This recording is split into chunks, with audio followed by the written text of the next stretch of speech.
कौन है जो मेटावर्स में बच्चों पर निगाह गड़ाए है और खुद वहां नकली पहचान के पीछे छुपा है? वो जो वर्चुअल दुनिया में मासूम बच्चों के दिलो दिमाग पर घात कर रहा है।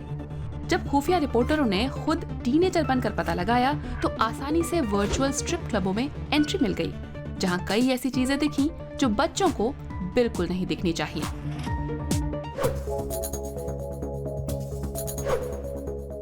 जो बच्चे इन वर्चुअल स्ट्रिप क्लबों में घुस जाते हैं, उनके साथ कई बालिग लोग वर्चुअल सेक्स करते हैं।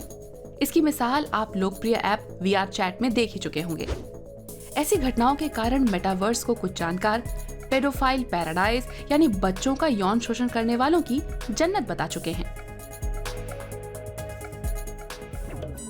VR हेडसेट लगाने के बाद जब कोई उस वर्चुअल दुनिया में डूब जाता है तो वहां सब कुछ सच ही लगता है। जो बड़ों को बेहद रोमांचक लगता है, वही दूसरी ओर बच्चों को गहरा सदमा भी लगा सकता है। जब हम मेटावर्स में यौन उत्पीड़न की बात करते हैं तो ये समझना चाहिए कि हम पूरी तरह उसमें डूबे होते हैं, उस डिजिटल माहौल में पूरी तरह मौजूद होते हैं। वो वीडियो गेम जैसा नहीं रहा जिसे हम बस देखते हैं। जब मेटावर्स में आपसे कोई गलत यौन हरकत करवाता है तो उसका आपके दिमाग और शरीर पर गंभीर असर होता है जिसे नज़रअंदाज नहीं किया जा सकता। रिसर्च दिखाती है कि चूंकि बच्चों का दिमाग अभी विकसित हो रहा होता है, वो हमेशा असल और वर्चुअल में फर्क नहीं कर पाता। पता चला है कि किसी वर्चुअल सेक्स दुर्व्यवहार का अनुभव बच्चों के दिमाग में एक दर्दनाक याद बनकर दर्ज हो जाता है। लेकिन बच्चे इस चंगुल में फंसते कैसे हैं?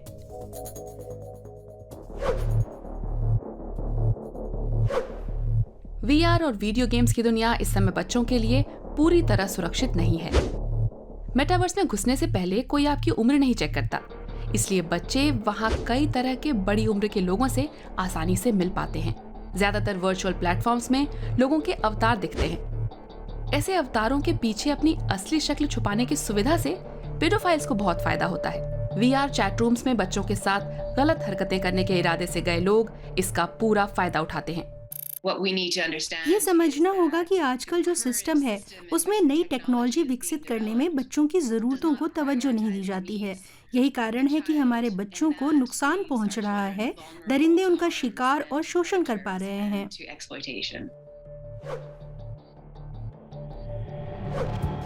मेटावर्स के सबसे लोकप्रिय गेम्स में से एक रोब्लॉक्स की मिसाल देखिए। इसमें सोशल मीडिया और ऑनलाइन गेमिंग का ऐसा क्रॉसओवर मिश्रण है जिससे यूजर खुद अपने हिसाब से नए नए खेल खेल सकते हैं। रोजाना करीब 6 करोड़ लोग ऐसा कर रहे हैं, जिनमें से ज्यादातर 13 साल से कम उम्र के हैं। रोब्लॉक्स अपने प्लेटफॉर्म पर कॉन्डोस कहलाने वाले सेक्स गेम्स को बढ़ावा नहीं देता। अमेरिकी संस्थान कॉमन सेंस मीडिया ने पाया कि फिर भी रोब्लॉक्स पर यह सब होता है। छोटी उम्र के बच्चे नाचते हैं और सेक्सुअल हरकतें करते हैं। प्लेटफॉर्म से बाहर कहीं अपनी नंगी तस्वीरें भी भेजते हैं।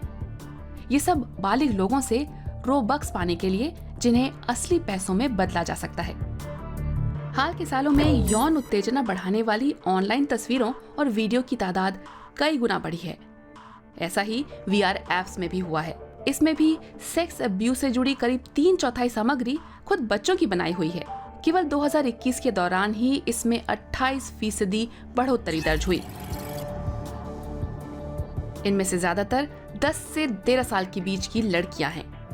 एक वैश्विक अध्ययन में पाया गया कि करीब 34% बच्चों से कभी न कभी ऑनलाइन कोई यौन हरकत करने की मांग हुई।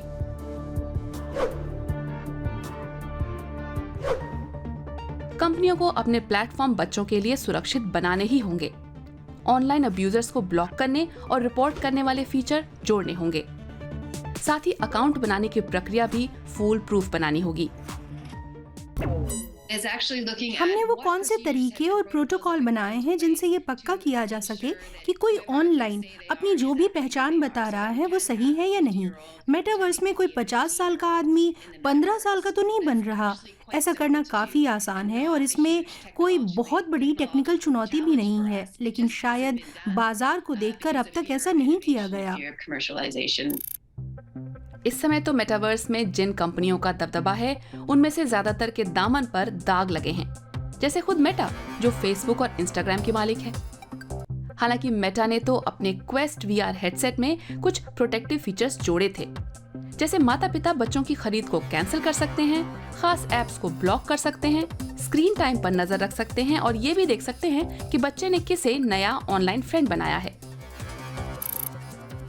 फोर्टनाइट बनाने वाली कंपनी एपिक गेम्स और लेगो ने मिलकर बच्चों की सुरक्षा के लिए $2 अरब लगाने का प्रण लिया है।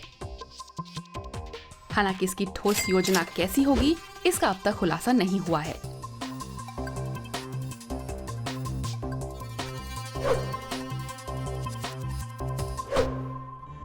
कई एक्सपर्ट्स का कहना है कि सरकारों को इस बारे में सख्त कानून बनाने चाहिए, लेकिन एक धड़ा ये भी कहता है कि अगर आईडी से वेरिफिकेशन होने लगा तो उनकी प्राइवेसी खतरे में पड़ जाएगी। मेटावर्स को बच्चों के लिए सुरक्षित बनाने में बड़ों को इस पर एकमत होना ही होगा।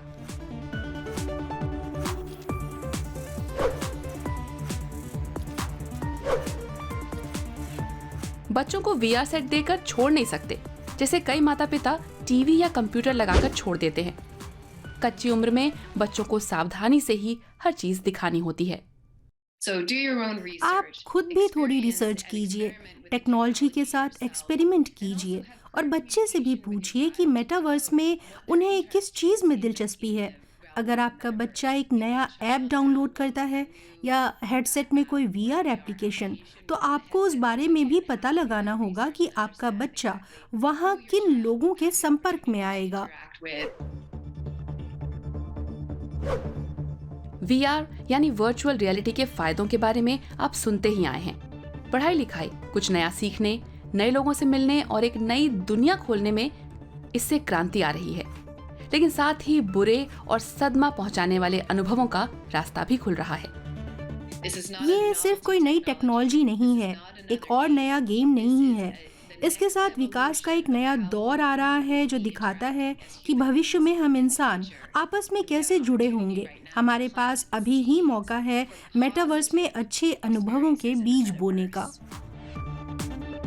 एक नई रिसर्च दिखाती है कि आज के बच्चे अपने पूरे जीवन के करीब 10 साल वर्चुअल रियलिटी में बिताएंगे, यानी रोज के करीब 2.25 घंटे। मेटावर्स जैसी वर्चुअल दुनिया बच्चों के लिए सुरक्षित बनाने का आजकल के इन शुरुआती सालों में ही सही मौका है।